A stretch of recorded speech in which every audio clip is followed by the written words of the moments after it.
Môre sê Radio Fynbos luisteraars, vanoggend wil ek sommer oor iets praat van jy as die Bybel van God.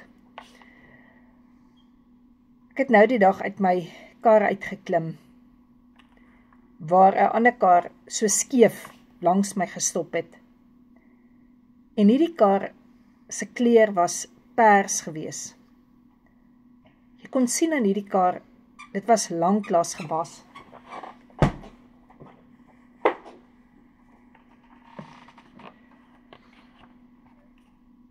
Toe ek nader kyk, het ek gesien op die agtersitplek lê fotos en dit was rame van troufotos. Maar net die vrou se fotos was daarin. Na aanleiding van die tipe foto wat geneem is, was hierdie fotos 'n paar dekades al oud gewees. En op die voorste sitplek kon jy sien is 'n handsak net omgekeer, met allerhande goed in, soos net 'n vrou se handsak kan lyk, of daar naderhand ammunisie ingedra word. Daar was pille en nog pillebotteltjies.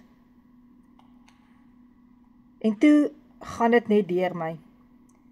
Hierdie vrou doen regtig alles in haar vermoë om wat sy saam met haar te dra, net mee te cope.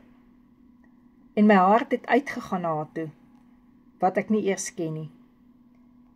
En soos ek wegstap, dink ek daaraan, dat 'n voertuig in gees vir ons bediening staan, die simboliek daarvan.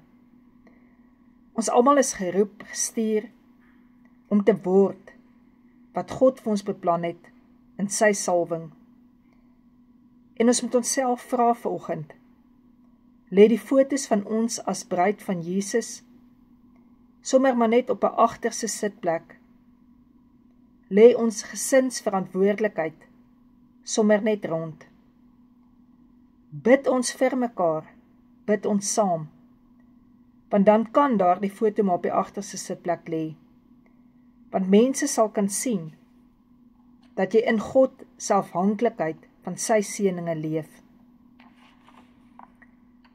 Hy sê in Deuteronomium 28 vers 2, en al hierdie seëninge sal oor jou kom en jou inhaal, as jy luister na die stem van die Here jou God. Dit help nie net ons luister en alles bly net by praat nie. Ons moet dit begin wys ook. Wat lê op die passasierssitplek van wat God aan jou toevertrou het? Waarvan is jy afhanklik om net te cope? 2 Korintiërs 12 vers 9. En hy het vir my gesê, my genade is vir jou genoeg, want my krag word in swakheid volbring. Baie liewer sal ek dus in my swakhede roem, sodat die krag van Christus in my kan woon. Die klomp medisyne wat daar gelê het, is die sonde nie. Maar wat die sonde in ons lewe raak is, dat ons die teiken mis van God se genade. Kom ons gebruik vanoggend kommunion, en ons glo dat die broodjie, die liggaam van Jesus se wonde, ons gesond sal maak. En dat ons sal toelaat dat hy ons dra deur die lewe. Glo dan dat die bloed van Jesus jou was van alle sonde en ongeregtigheid. En hierdie pers kleur van hierdie kar staan eintlik vir royalty, vir koninklikheid. Ja, jy is 'n koningskind, en dat jy vanoggend sal weet, dit is wat God van jou sien, as hy deur Jesus na jou kyk, 'n koningskind.